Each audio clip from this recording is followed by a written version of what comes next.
अस्सलाम वालेकुम, आदाब, नमस्कार दोस्तों। मैं सादिक अली आपका स्वागत करता हूं इस चैनल में जिसका नाम है कोड घेरा। आज का हमारा टॉपिक है print area of circle and triangle. जी हाँ, आज अपन जो एरिया है सर्कल और ट्रायंगल का एक ही प्रोग्राम में अपन प्रिंट कराएंगे और इसके पीछे जो कॉन्सेप्ट्स हैं इस प्रोग्राम के अंदर, इस 17 लाइन के प्रोग्राम के अंदर जो भी कॉन्सेप्ट्स हैं उन कॉन्सेप्ट्स के बारे में आज अपन डिस्कस करेंगे। अपन जो थ्योरी है और जो भी मतलब प्रोग्रामिंग के लिए जो कॉन्सेप्ट रिक्वायर होते हैं वो हम प्रोग्राम को देख के प्रोग्राम से सीख के ही उन कॉन्सेप्ट को हम समझेंगे। और ये समझ मतलब ये जो छोटा सा प्रोग्राम है 17 लाइन का, इसके अंदर 5 कॉन्सेप्ट छुपे हुए हैं। जी हाँ, 5 कॉन्सेप्ट छुपे हुए हैं जो कि हम अभी एक एक करके इस पाँचों कॉन्सेप्ट को गहराई से समझेंगे। तो आइए अपन जाने कोड को गहराई से। तो इसके पीछे के जो कॉन्सेप्ट हैं वो कुछ ये हैं।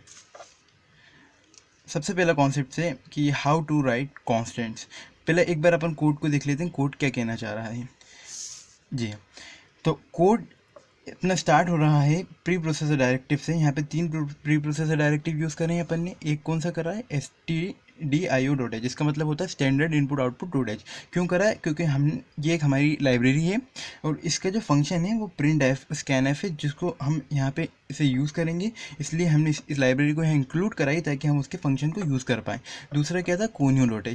conio.h का यूज़ क्यों कर रहे हैं हम, हमने को एक है ना फंक्शन होता है गेट सी एच करके, ये देखिए आप, गेट सी एच करके इस फंक्शन का हमको यूज़ करना है ताकि हमारा जो आउटपुट है वो होल्ड करे। बेसिकली होता ये है कि अगर अपन टर्बो सी जो एडिटर है मतलब आईडी है या अपना C7 करके आईडी है, उसके अंदर आईडी मतलब अपना इंटीग्रेटेड डेवलपमेंट एनवायरनमेंट, उसके अंदर होता ये है कि अपना प्रोग्राम का जो आउटपुट होता है वो बिना इस फंक्शन के वो होल्ड नहीं कर पाता। जबकि कोड ब्लॉक्स में तो अगर अपन गेट सी नहीं लिखते तो भी वो आउटपुट प्रिंट करा देता है, लेकिन वो अपना टर्बो सी में वो गेट सी एच के बिना आउटपुट को होल्ड नहीं कर पाता है। तो मैंने यहाँ पे गेट सी एच लिख दिया। तो conio.h क्या है, बेसिकली conio.h एक और अपनी हेडर फाइल है ना, जो कि इस फंक्शन को गेट सी एच फंक्शन को कंटेन करती है उसके अंदर, ठीक है। और फिर math.h का यूज़ क्यों करा है मैं आपको बताता हूँ। एक अपन ने एक और फंक्शन यूज़ करा है इस कोड के अंदर, POV, जिसको पावर भी कहते हैं। इस फंक्शन का यूज़ करा है अपन ने। इस फंक्शन को यूज़ करने की वजह से अपन ने math.h का यहाँ पे इंक्लूड कराई। फिर उसके बाद हैश डिफाइन क्या है दोस्तों, ये कांस्टेंट के लिए होता है। मैं जब कॉन्सेप्ट पे आऊँगा एक एक करके तब मैं आपको उसका बताऊँगा। तो वॉइड मेन ये है अपना मेन थ्रेड के अंदर अपन आ गए, मेन फंक्शन में आ गए। सबसे पहले अपन ने डेटा टाइप दे दिया, फ्लोट का क्या क्या दिया, आर दिया, ए दिया। क्यों दिया, क्योंकि हम सबसे पहला यहाँ पे सर्कल का एरिया प्रिंट कराएंगे। किसका कराएंगे दोस्तों, सर्कल का एरिया, ठीक है। तो सर्कल के अंदर अपन मैथमेटिक्स में पढ़ते हैं तो सर्कल में क्या रहता है, एक रेडियस रहता है, ठीक है, और इसका ये एरिया रहता है। और हम रेडियस से ही निकालते हैं, मतलब आर इंटू आर स्क्वायर जो रहता है अपना, वो इसका सर्कल का रेडियस होता है, pi R square, pi into I R square. तो इस फॉर्मूले का अपन जो है इस कोड के अंदर यूज़ करेंगे, पाई आर स्क्वायर का। हम अगर ऐसे पाई अपन नॉर्मली अपन प्रिंट कराएंगे तो वो एरर बताएगा, तो हम पाई को ना लिख के यहाँ पे पाई की जो वैल्यू होती है, जो कि हमें मालूम दोस्तों 3.14 होती है, तो 142, इस वैल्यू को हम है ना किसी कांस्टेंट के अंदर स्टोर करा देंगे और उस कांस्टेंट को अपन कॉल करा लेंगे और उसे प्रिंट करा देंगे, ठीक है। अपन आगे बढ़े, अपन ने प्रिंट कराया यहाँ पे प्रिंट एफ, क्या प्रिंट कराया, enter the radius of circle. हमें मालूम है radius of circle he area होता है अगर उसको हम स्क्वायर करके पाई से मल्टीप्लाई कर दें तो। फिर हमने क्या करा, हमने स्कैन एफ में लिखा है फॉर्मेट स्पेसिफायर एफ और एंड आर, ये %r लिखा। क्यों लिखा, क्योंकि हम आर वेरिएबल के अंदर जो हमारा यूज़र जो रेडियस देगा उसको हम स्टोर कराएंगे।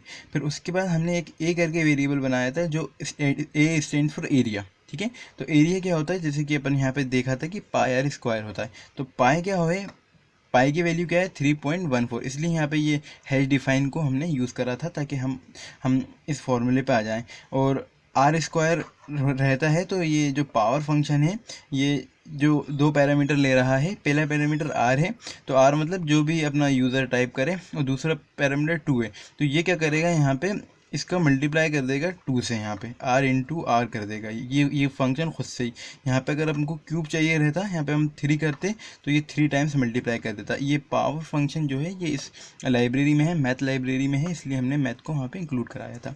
आगे बढ़ते हैं दोस्तों। फिर उसके बाद आता है, ये अपना कंप्लीट हो गया, मतलब ऑलमोस्ट कंप्लीट ही होने वाला है कि print F area of circle 5.3f क्या है मैं बताऊंगा आपको, है ना।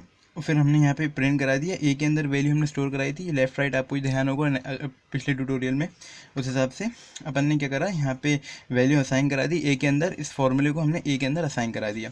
फिर अपन आए फ्लोट लिखा अपन ने, फिर से फ्लोट क्यों लिखा, क्योंकि हमें मालूम है कि हम जो ये फॉर्मूले, जो मैथमेटिकल फॉर्मूले का हम यूज़ कर रहे हैं, एक्चुअल में ये डेसिमल में वैल्यू दे सकते हैं, मतलब हमारा डॉट में वैल्यू आ सकती है। तो हम पहले से ही फ्लोट का ही क्यों ना यूज़ करें, ताकि हमारी वैल्यू ऑलमोस्ट एग्जैक्ट, मतलब सही वैल्यू है। तो ये हमने फ्लोट का यूज़ करा है यहाँ पे, है ना। फिर हम प्रिंट एफ करा रहे हैं बेस एंड हाइट ट्राइंगल की। अब थोड़ा सा ओवरव्यू दे रहा हूँ, फिर अपन डिटेल में जाएंगे इसके।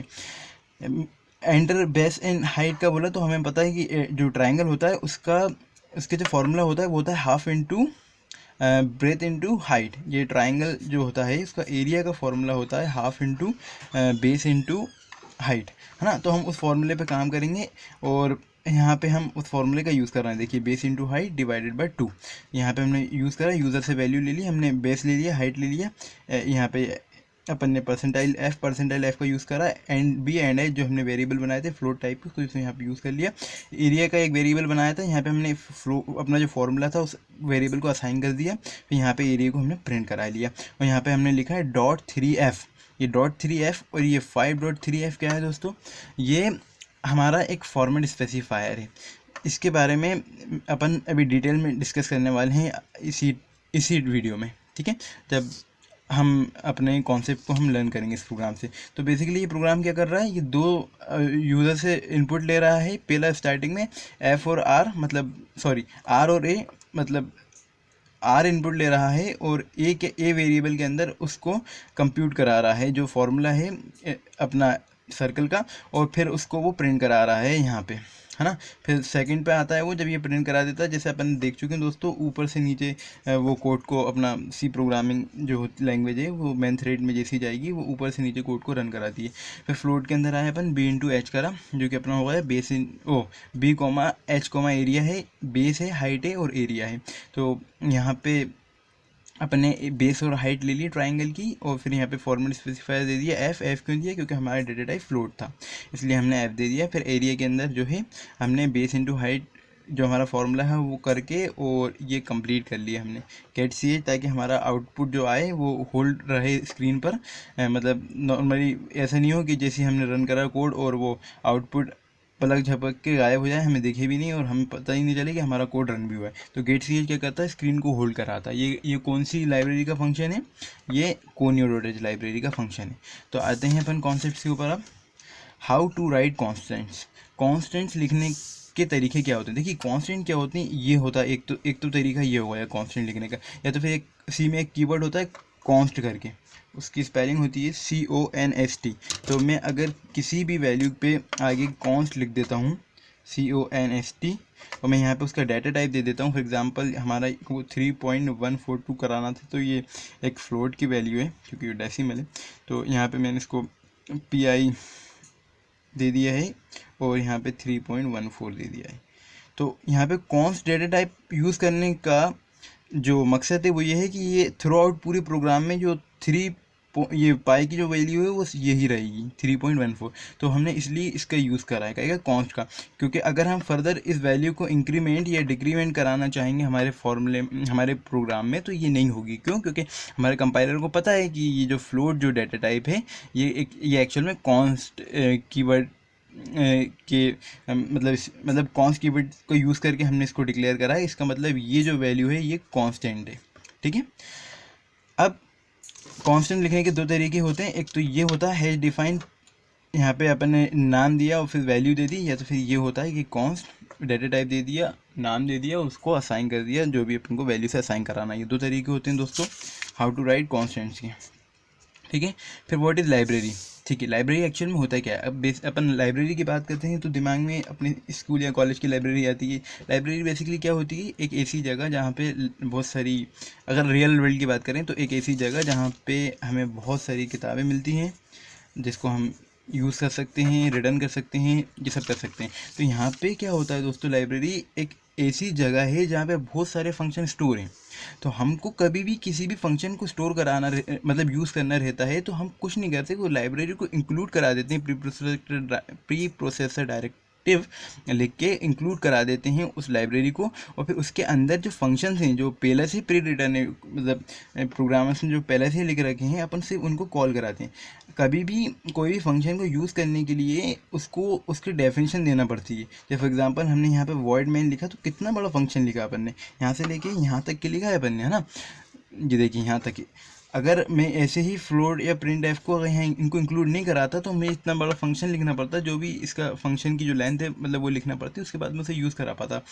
तो मैंने यहाँ पे लाइब्रेरी को इंक्लूड करा दिया क्योंकि प्रिंट एफ स्कैन एफ ये बार बार यूज़ होते हैं फंक्शन, तो इसकी जो लाइब्रेरी है ये पहले से प्री रिटर्न है, मैंने अपन ने वहाँ पे उसे यूज़ करा दिया। तो लाइब्रेरी क्या होती है, एक कंटेनर मान सकते हैं, एक ऐसी प्लेस मान सकते हैं जहाँ पे हमारे मतलब बहुत से फंक्शन स्टोर हैं और हम उनको यूज़ कर सकते हैं उन लाइब्रेरीज को इंक्लूड करा के सी प्रोग्रामिंग में। तो ये हमारी लाइब्रेरी हो गई। फिर उसके बाद अपना आता है पावर फंक्शन। तो पावर फंक्शन दोस्तों बेसिकली क्या होता है कि हमें कभी भी किसी भी मतलब कोई भी हमारी वैल्यू है, हमको जो रिज़ल्ट चाहिए उसका वो पावर में चाहिए, मतलब हमको a⁻2 या a⁻3 चाहिए। तो अगर हम इसे कोड में लिखेंगे, फॉर एग्जांपल हम यूज़र से n वैल्यू ले रहा है, हम चाहते हैं कि इसको हमारा रिज़ल्ट आए, वो रिज़ल्ट आए n²। ठीक है, तो हम यहाँ पे है ना पावर फंक्शन का यूज़ करते हैं, POW। यहाँ पे n जो भी यूज़र डाल रहा है यहाँ पे कॉमा लगा के 2 लिख दो तो ये ऑटोमेटिकली जो है ये स्क्वायर कर देता है। हमें क्यूब चाहिए है तो यहाँ पे 3 कर दो तो ये क्यूब कर देता है। ये एक फंक्शन है जो कि मैथ लाइब्रेरी का है, इसलिए अपन ने मैथ लाइब्रेरी को इंक्लूड कराया है। और यहाँ पे ये हमने फंक्शन इसको लिखने का वजह यही थी कि हमको जो जो हमारा वेरिएबल है उसके अंदर जो वैल्यू चाहिए थी वो चाहिए थी r² चाहिए थी। मैं चाहता तो यहाँ पे r भी लिख सकता था, ऐसा भी लिख सकता था मैं pi×r वो भी सही रहता, लेकिन जब हमारे पास फंक्शन है तो क्यों ना उसे यूज़ करें और कोड को सिंप्लीफाइड करें, वो अच्छा रहता है। तो ये 9th लाइन में हमने ए के अंदर स्टोर करा दिया किसको, एरिया ऑफ सर्कल को, और वही ए को हमने यहाँ पे जो है प्रिंट करा दिया। हाँ, अब आता है अपना नेक्स्ट कि फॉर्मेट स्पेसिफायर बेसिकली क्या होते हैं। फॉर्मेट स्पेसिफायर मतलब जो कि फॉर्मेट को स्पेसिफाई करें। फॉर्मेट क्या है कि ये आपका जो डाटा है, ये ए के अंदर जो आपका डाटा है, या अपना यहाँ पे अपन देखें तो एरिया के अंदर जो डाटा है वो किस टाइप का है, उस चीज़ को स्पेसिफाई करता है फॉर्मेट स्पेसिफायर। तो यहाँ पे जो ए है मेरा फ्लोट टाइप का है तो एफ लिख रहे हैं अपन, यदि ये इंटीजर टाइप का होता तो डी लिखना पड़ता। दोस्तों मैं बता चुका हूँ आपको कि डी क्या है। बेसिकली डी जो है अपना डेसिमल नंबर के लिए अपन उसको यूज़ करते हैं डी को। तो ये चीज़ अपन लास्ट ट्यूटोरियल में देख चुके हैं। आप चाहें तो वीडियो को फॉलो कर सकते हैं जो इससे पहले की वीडियो है, कोड नंबर 1। ठीक है, तो फिर सिमिलरली हमने यहाँ पे फ्लोट डिक्लेयर कर दी। हाँ, ये 6th लाइन और 11th लाइन मैं चाहता तो इसको एक ही लाइन में लिख देता था, बट इट्स ओके। मैंने है ना थोड़ा सा मैं ये चाह रहा था कि ये जो पोर्शन है ये एरिया ऑफ सर्कल के लिए है और ये वाला जो पोर्शन है ये एरिया ऑफ ट्राइंगल के लिए, अपन से अच्छे से डिफ्रेंशिएट करें, तो इसलिए मैंने इसे अलग अलग डाटा टाइप में लिख दिया था। अब दोस्तों फॉर्मेट स्पेसिफायर में ये जो वैल्यू आप देख रहे हैं 5.3, इसका मतलब ये है कि 12345.123 हमारा जो भी फॉर्मूला यहाँ पे जब इक्वेट हो तो हमारी वैल्यू फॉर एग्जांपल आती है 4 डिजिट की वैल्यू आती है। ठीक है ना, हमारी आ रही है 5.1234, तो वो क्या करेगा 5.123 और ये 4 को ट्रंकेट कर देगा। क्यों? क्योंकि हम यहाँ स्पेसिफाई कर चुके हैं कि हमारे डेसिमल की बात की यहाँ 3 डिजिट आएंगे और डेसिमल के पहले हमारे 5 डिजिट आएंगे। फॉर एग्जांपल यहाँ पे अगर 5 से ज़्यादा डिजिट आते हैं तो वो ट्रंकेट कर देगा, बट ऐसे होगा नहीं, बिकॉज ये जो अपना कोड है इस हिसाब से अगर होता भी है तो देन वो कोई इशू नहीं है, तो वो ट्रंकेट कर देता है वैल्यू को। और यहाँ पे जो है डेसिमल के बाद तो ज़्यादा फोकस करते हैं, इसलिए क्योंकि यहाँ पे ये सिर्फ 3 ही डेसिमल की वैल्यू प्रिंट करेगा और उससे ज़्यादा होगी तो वो ट्रंकेट कर देगा। सिमिलरली यहाँ पे हमने सिर्फ 0.3 लिखा है, तो पॉइंट के आगे जो भी वैल्यू होगी वो प्रिंट होगी, बट पॉइंट की जो बाद जो 3 है उसमें सिर्फ 3 वैल्यूज़ ही आएंगी। फॉर एग्जांपल यहाँ पे जो अपना एरिया ऑफ ट्रायंगल आता है किसी वैल्यू का, मान के चलिए 2.15678, तो यहाँ पे टोटल डेसिमल के बाद 5 डिजिट है, बट हमने फॉर्मेट स्पेसिफायर में 0.3 करा है, तो यहाँ पे सिर्फ और सिर्फ जो है 3 डिजिट जो है कॉपी मतलब प्रिंट होंगे कि 156 और 7 और 8 को ट्रंकेट कर देगा। तो बेसिकली अपना छोटा सा प्रोग्राम है। आप कोड की चिंता ना करें दोस्तों, क्योंकि कोड मैं आपको अपने कमेंट सेक्शन में पूरा लिख दूंगा। जो भी कोड है आप वहाँ से कॉपी करके रन करा सकते हैं, उसके ऊपर एक्सपेरिमेंट कर सकते हैं आप।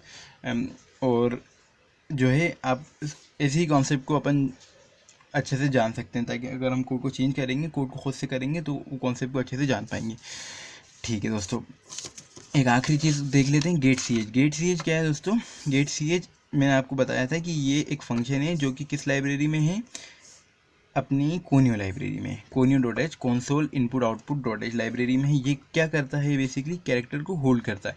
मतलब हमारा जो कोड रन हो रहा है, आउटपुट आप देखेंगे कि नॉर्मली कभी आप टर्बो सी यूज़ कर रहे हैं, तो अपन अगर इसका यूज़ नहीं करते तो हमारा कोड रन होता है और स्क्रीन आती है, ब्लिंक होती है कुछ सेकंड के लिए और गायब हो जाती है, हमें पता ही नहीं चलता कि हमारा कोड रन हुआ कि नहीं हुआ।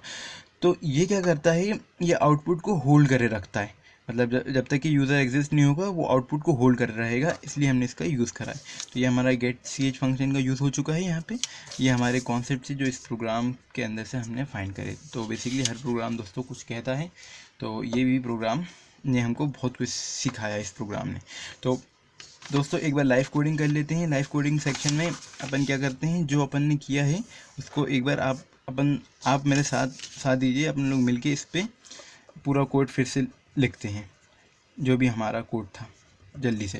ठीक है ना? तो पहला हमने क्या करा था, हमने इंक्लूड कराया था, किसको इंक्लूड कराया था दोस्तों? हमने स्टैंडर्ड आउटपुट .h को इंक्लूड कराया था। फिर उसके बाद हमने किसको इंक्लूड कराया था? कोनियो को। क्यों .h क्यों कराया था? क्योंकि हमें प्रिंटफ स्कैनफ करना था। और ये हमने इसको क्यों कोनियो को इंक्लूड क्यों कराया था? इसलिए कराया था क्योंकि हमको कोनियो का एक फंक्शन यूज़ करना था जिसका नाम है गेट सी एच, है ना। मैथ.h अपन ने इंक्लूड कराया था। क्यों कराया था? इसलिए कराया था क्योंकि हमको पावर फंक्शन का यूज़ करना था। क्यों? क्योंकि हमें एरिया ऑफ सर्कल चाहिए था, वो एरिया ऑफ सर्कल का फॉर्मूला ही होता है πr², तो हमें उसे इंक्लूड कराना ही था।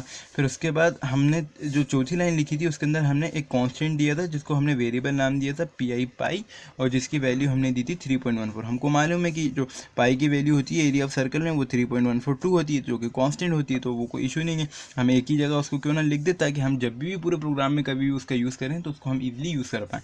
फिर हमने हमारा मेन फंक्शन दिया था, अपन वर्ड के ऊपर बात कर चुके हैं पिछले ट्यूटोरियल में, और फंक्शंस और रिटर्न टाइप और नॉन रिटर्न टाइप फंक्शंस के ऊपर मैं एक और वीडियो ट्यूटोरियल बनाने वाला हूं, जिसके अंदर अपन ब्रीफली डिस्कस करेंगे कि रिटर्न टाइप और नॉन रिटर्न टाइप फंक्शन क्या होता है। बेसिकली यहाँ पे वॉइड है, ये एक नॉन रिटर्न टाइप फंक्शन है, तो अभी के लिए अपना जो मेन है वो नॉन रिटर्न टाइप फंक्शन है। तो हमने सबसे पहले यहाँ पे एक फ्लोट डेटा टाइप लिया था जिसके अंदर हमने 2 वेरिएबल दिए थे, आर और ए।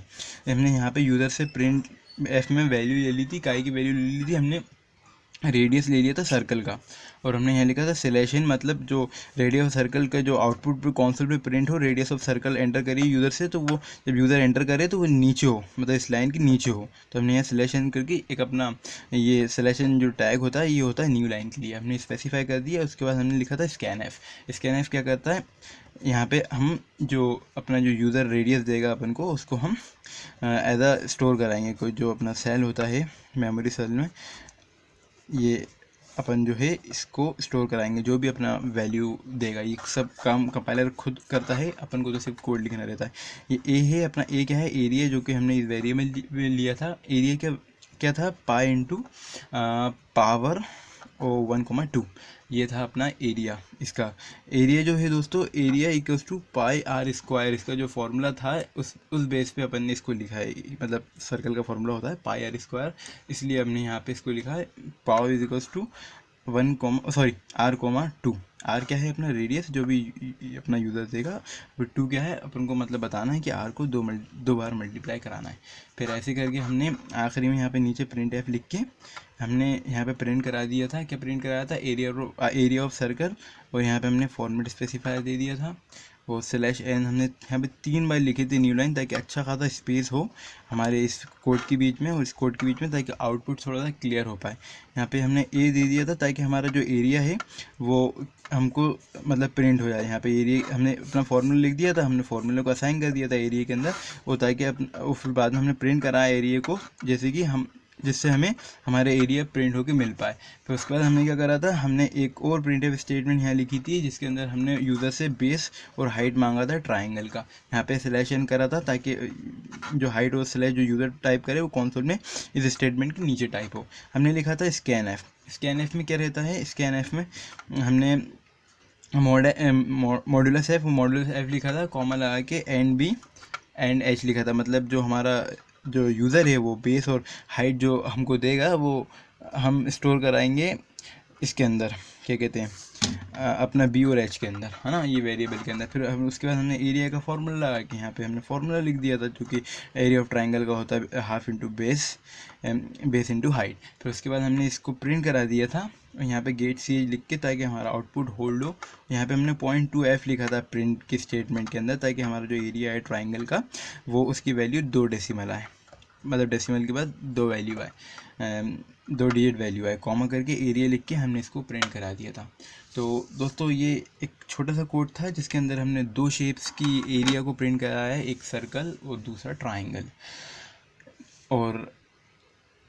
और ये जो अपना कोड था, अब मैं इसको मैं लिख दूंगा उसमें अपना कमेंट सेक्शन में, आप वहाँ से इसको इम्प्लीमेंट कर सकते हैं, वहाँ से आप कॉपी कर सकते हैं, उसे यूज़ कर सकते हैं आप अपने तरीके से, और चेंजेस करते रहिए उसमें, और अपने हिसाब से थोड़ा सा मतलब चीज़ों को चेंज करके देखिए। एरर आए उन एरर को रीड करिए, उससे अपन को पता चलेगा कि इसके अंदर और क्या क्या कॉन्सेप्ट छुपे हैं। तो हर कोड की स्टोरी होती है, उसके कॉन्सेप्ट होते हैं जो आज अपन ने समझे यहाँ पे। और आशा करता हूँ दोस्तों कि आपको ये पसंद आया होगा। थोड़ी सी वीडियो लेंथी हो गई, उसके लिए माफ़ी चाहूँगा। और अब जो नेक्स्ट ट्यूटोरियल्स आ रहा है उसके अंदर अपन ऐसे ही कोड्स को पढ़ेंगे, उनको स्टडी करेंगे और उन पे काम करेंगे। आज के लिए इतना ही। Thank you.